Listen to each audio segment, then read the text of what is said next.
The studio lights burned bright, the kind of blinding white that turns sweat into a spotlight.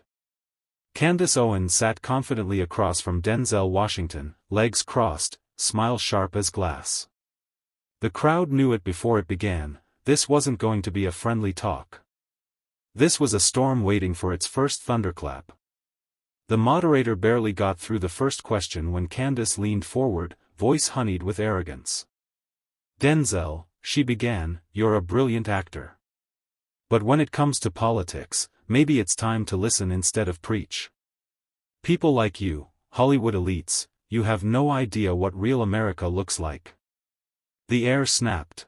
Denzel didn't blink. He let her finish, the way a lion lets a hyena yap before the strike. "You done?" he asked, voice calm, too calm. The audience leaned in. Candace smirked. "Just trying to offer a little perspective. You've made a career pretending. I live it." Denzel straightened his back and took a slow breath. Then, in a tone that cut through the studio like steel, "Sit down, kid." The crowd gasped. A ripple of silence tore through the room like glass cracking under pressure. Candace froze for a split second, blinking rapidly. "I'm sorry, what?" she snapped. "You heard me," Denzel replied. "You come on here to lecture me about reality while performing for the same cameras you accuse me of hiding behind. That's not perspective. That's performance." The moderator's eyes darted toward the control room, wondering if they should cut to commercial. But no one dared interrupt. The fire had been lit.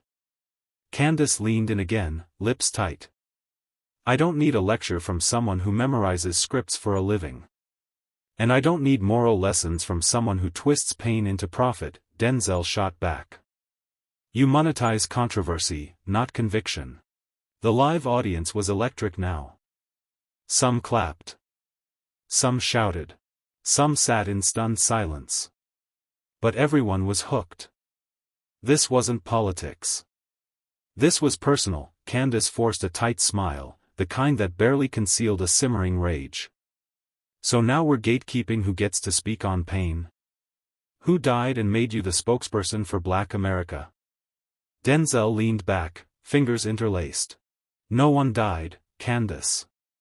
But plenty bled. And I was there. I didn't read about struggle in a think piece, I lived it." She laughed. It was sharp, dismissive. "Struggle? You've been famous since what, your 30s? You're out of touch. You're what the left props up to feel better about ignoring real issues." Denzel didn't flinch. "And you're what the right holds up to pretend they care." That line hit like a slap across the room. A few people in the audience actually winced. Candace's expression cracked, if only for a moment. "You don't know me," she hissed. "You're right," Denzel said coolly. "I don't know the real you. I only know the one that shows up in pearls and fire engine lipstick to lecture wounded people on how pain is just a mindset." The moderator's voice cracked through the tension. Let's try to keep it civil, folks." But it was far too late for that. Candace turned to the camera like she was addressing a jury. "You know what's really sad," she began. "Men like Denzel, brilliant, talented, respected, are so lost in their Hollywood applause that they forgot how to listen. They shout over people, they dismiss opposing views as ignorance." Denzel chuckled. "You mistake disagreement for disrespect because deep down, you're not used to being challenged by someone who's not afraid of you." "Afraid?" she repeated, her voice raising. "I'm not a podcast host or a paid panelist. I don't play the game you do," Denzel said. "I'm not here for ratings. I'm here because I care. You're here for airtime." The room was no longer just watching. It was breathing with the tension. And Candace knew, this wasn't just a segment anymore. It was a reckoning. Candace clenched her jaw. The light seemed hotter now, not from the bulbs, but from the burn of being cornered in front of millions. She leaned in, voice low, eyes sharp. "You sit in your mansion, with your Oscars and private chefs, and tell working-class people they're wrong for thinking differently. You act like your pain is purer, your voice louder. Denzel didn't blink. You keep confusing wealth with distance. You think success erases where I come from? I remember roaches on the walls. I remember my mother working double shifts just to keep the heat on. I didn't inherit my voice, I earned it. She tried to cut in, but Denzel kept going. You talk like pain is a competition. Like there's only room for one kind. But you don't want unity, you want a spotlight. And I won't let you hijack the truth just because you say it louder. The audience murmured again. Candace turned her attention to them, raising her voice. He wants to act like he's the conscience of America. Like he's untouchable because he's won some gold statues. I don't hide behind trophies, Denzel said, his tone now thunderous. But you hide behind provocation. You know what you're doing. You stir the pot not to serve the people, but to sell your brand. The words hit like a slap. Candace stood halfway from her seat, fury flashing. You think I do this for clicks? I think you do it for clout, Denzel replied. And when that fades, and it will, you'll have nothing left but sound bites. The crowd gasped. For a second, Candace seemed ready to walk off. But Denzel's voice stopped her mid-motion. Sit down, Candace. Finish what you started. Or don't you have the stomach for a real conversation when it stops flattering you? The room was dead silent. No one even moved. The debate had stopped being about politics. Now, it was about truth. And one of them was running out of it. Candace forced a smile that didn't reach her eyes. You love making me the villain, don't you? It plays well to your crowd, big, bad Candace with the unpopular truth. Denzel leaned forward, elbows on the table, voice slow and deliberate. You don't speak truth. You sell spin wrapped in confidence. You take pain and package it like perfume. You parade through trauma like it's a fashion show. Candace crossed her arms. Is that supposed to impress someone?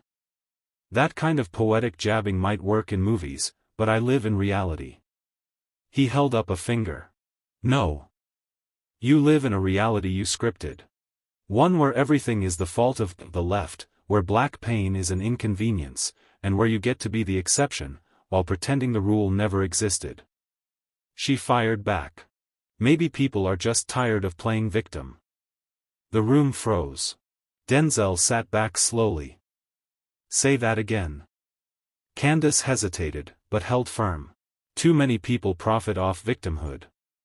You know it, I know it. Denzel's voice dropped to a near whisper, but it cut like glass. Let me tell you something about victimhood, Candace. No one wants it. No child wakes up hoping to be the next hashtag. You think it's a badge, it's a burden. He pointed to his chest. I didn't become a man by denying pain. I became one by walking through it. And helping others carry theirs. Candace's face stiffened. She had no script for this. You sit there and call people weak for grieving out loud, he continued. But the real weakness? Is pretending you're above it. The moderator tried to intervene.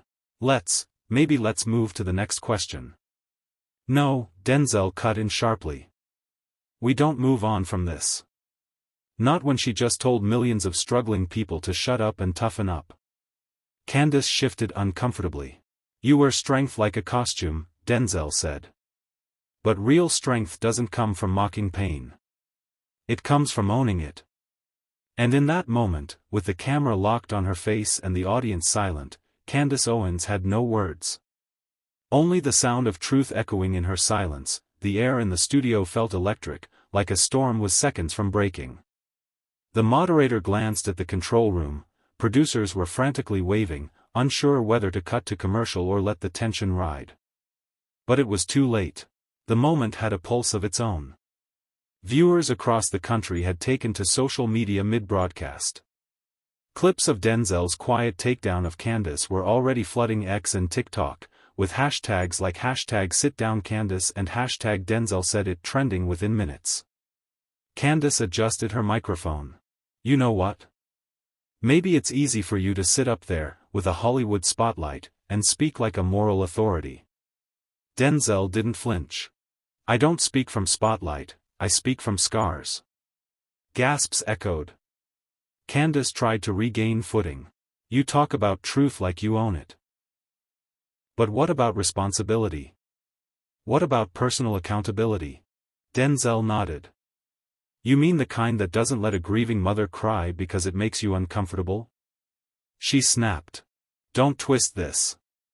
I'm not twisting anything, Denzel replied. I'm unraveling it. The way you wrap cruelty in tough love. The way you mock pain until it stops trending. A voice rang out from the audience. Tell her, Denzel. Laughter and clapping broke out. Candace shot a glare toward the crowd. This isn't a popularity contest. No, Denzel said, calm and cutting. It's a reckoning. And maybe the truth finally has better ratings than rage. The studio producer gave the signal, keep rolling. Candace leaned forward, her voice more controlled now. You act like disagreement is betrayal. No, Denzel answered, I act like decency is non-negotiable. The silence that followed was louder than anything said all night. Because for a moment, just one moment, Candace Owens looked unsure. And Denzel Washington? He looked like the only one in the room who hadn't blinked since this began. The producer's voice crackled in the moderator's earpiece. We've got a caller, military vet, says he wants in. Sounds fired up. The moderator hesitated, then gave the nod. Let's take a quick comment from one of our callers. Go ahead, sir, you're live. A gruff voice boomed through the speakers. This is Marcus from Atlanta. I did 2 tours in Iraq. Watched my brothers die with their boots on. And I'm telling you right now, Denzel's the only one talking sense tonight. The audience erupted into spontaneous applause. Candace scoffed. Oh, please, so now we measure truth by applause and emotion? Marcus didn't flinch. No, ma'am. We measure it by who shows up after the cameras leave. And you? I've never seen you in our neighborhoods unless there's a book to sell or a camera in your face. Candace tried to reply, but Denzel raised a hand, his eyes locked on the monitor.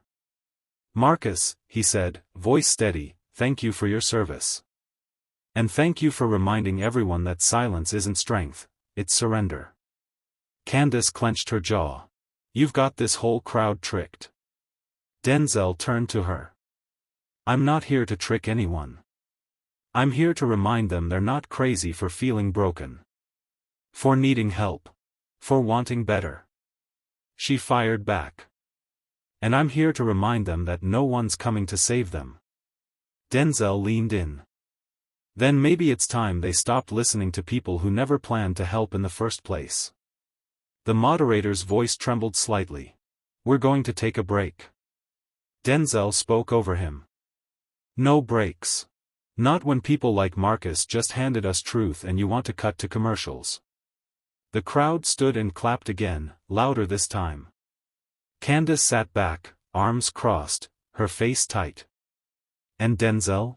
He sat tall, not as a movie star, but as a man refusing to let another performance pass as truth. Candace shifted forward in her chair like a coiled spring ready to snap.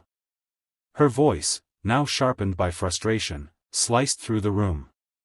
You know what your problem is, Denzel, she said, her tone laced with contempt. You play savior in front of cameras but disappear when the lights go off. Where were you when young men were killing each other in Chicago? Where were you when single mothers were drowning in debt? Denzel didn't react. Not at first. He let her words hang in the air like smoke. Then, he blinked, slowly, leaned forward, and spoke just above a whisper. I was burying my cousin, he said. South Side. Shot in the chest. I don't remember seeing you at the funeral. The room froze. Denzel's eyes locked with hers.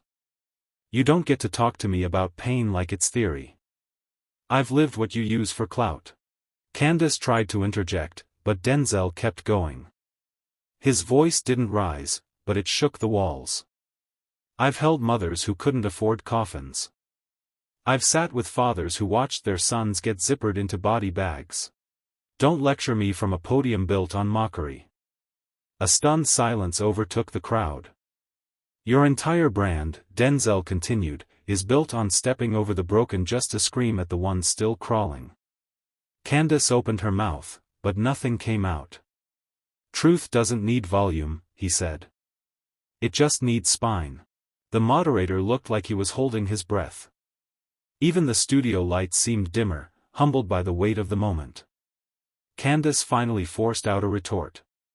You think your stories make you right? Denzel smiled, not with triumph but with quiet defiance. No, he said. But they make me real.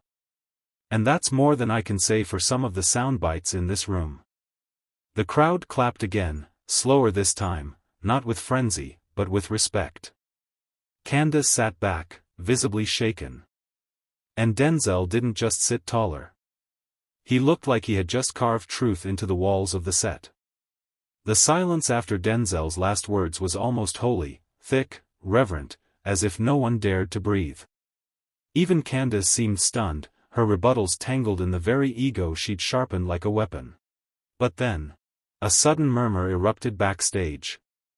The moderator's hand went to his earpiece, eyes widening. We've just had a surprise walk-in. He says he won't be silenced anymore. The audience turned in unison as the side curtain parted. It was Elijah, an 18-year-old from Baltimore. No suit, no polish. Just raw eyes and a tattered hoodie that said, "Still here." He walked to the mic placed for guests, his hands trembling slightly. I came here because I heard y'all talking about us like we're statistics, he said, his voice cracking but firm. Like we don't hear the noise. Like we don't see the games. Candace straightened. This is a show. Not an open mic for street kids. Denzel's head snapped toward her. Then maybe you're on the wrong show. The crowd gasped. Elijah nodded at Denzel, then looked straight at Candace. You talk about accountability, but you've never had to choose between feeding your brother or paying rent. You've never watched your friends get locked up for things white boys laugh off. Candace scoffed. Here we go again. The blame the system anthem. Elijah didn't back down. No, ma'am. It's the live the system anthem. Denzel stood up and walked to Elijah, placing a hand on his shoulder. You don't owe her silence. He turned to Candace, voice calm but stern. You said I play savior. I don't. I show up. That's the difference. Candace shook her head, visibly irritated. This is theater now. Denzel didn't blink. No. This is what it looks like when people stop performing and start confessing. The audience rose to their feet, not in frenzied applause but in solidarity. The energy had shifted, from debate to declaration. Candace sat motionless. And Denzel? He stood in front of the boy, no script, no spotlight, just truth. Outside the studio, the internet was erupting. Clips from the debate were already viral. One snippet, Denzel's quiet, thunderous line, "Truth doesn't need volume. It just needs spine," was looping across TikTok, X, Instagram. And as the live broadcast continued, the moderator was handed a tablet mid-show. Folks, we're trending worldwide. He turned it toward the audience. Hashtags exploded across the screen. Hashtag sit down kid. Hashtag Denzel destroys Candace. Hashtag let Elijah speak. Candace shifted uncomfortably. For the first time, her certainty fractured. She could feel the eyes, not just of the crowd, but of the nation. Her brand, her base, her entire image, shaking. She tried to recover. This is mob rule disguised as empathy, she declared. I don't answer to hashtags. Elijah stepped forward again, hands now steady. You might not. But maybe it's time you answered to people. The audience roared, not like fans, but like citizens who had waited too long for someone to say what they couldn't. Denzel, still calm, turned to the moderator. "You know, I came here expecting a performance. But I think something real just broke through." Candace stood up. "You think you've won? Because some kid cried and a few likes hit the internet?" Denzel took a step closer. "No.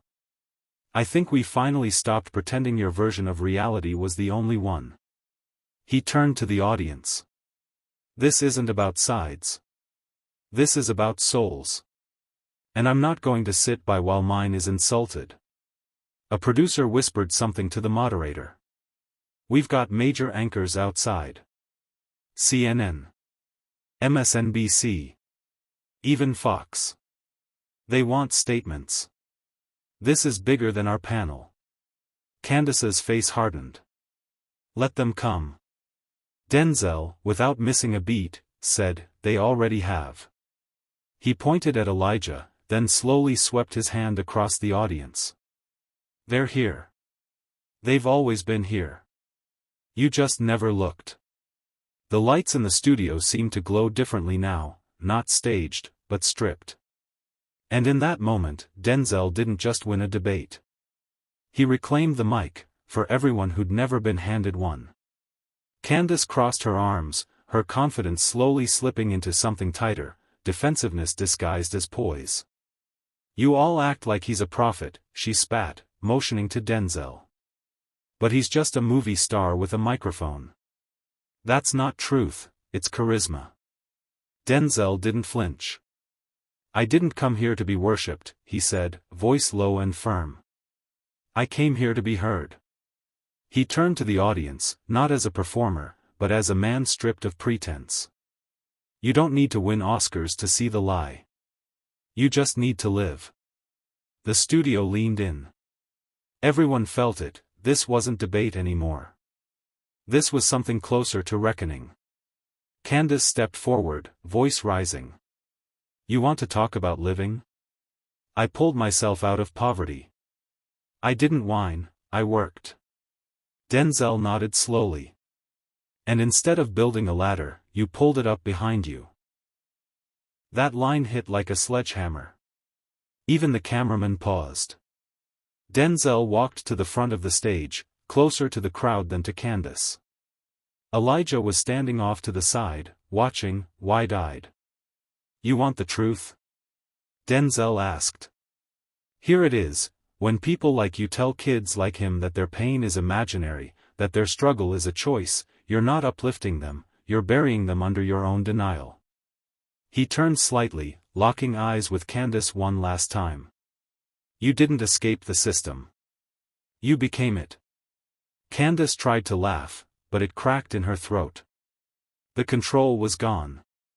Denzel continued, now speaking to everyone watching from home. "Don't let a suit and a mic fool you. Some folks come here to defend their ego. I came to defend the voiceless. The ones who are tired of being told they're weak just because they're wounded." He looked straight into the camera. "To the kids watching this, wondering if anyone sees them, I do. And I'm not going anywhere."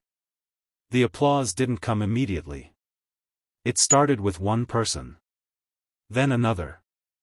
Then the whole room rose, not in performance, but in reverence. Candace sat back down. Not defeated. Just, absent. As if her relevance had slipped away quietly while she wasn't looking. The lights dimmed. The moderator gave a nod. "We're off air in 3, 2, 1. But the echo of Denzel's final words hung heavy in the air. And beyond the studio, a new kind of truth had already begun to speak. Some moments don't need a mic drop, they are the mic drop. Tonight wasn't just another debate. It was a warning shot across the polished scripts and performative confidence. Candace came in swinging, but Denzel? He didn't flinch. He didn't raise his voice. He didn't even stand up. He just spoke, and in that silence after "sit down, kid," the truth echoed louder than any applause ever could. This wasn't about winning an argument. It was about drawing the line. About reminding the stage that lived experience doesn't beg for permission. If you felt that shift, if something in you stood still when the room went quiet, then you know, this moment mattered. Subscribe for more, because when the masks drop, we'll be right here, documenting every unfiltered second of it.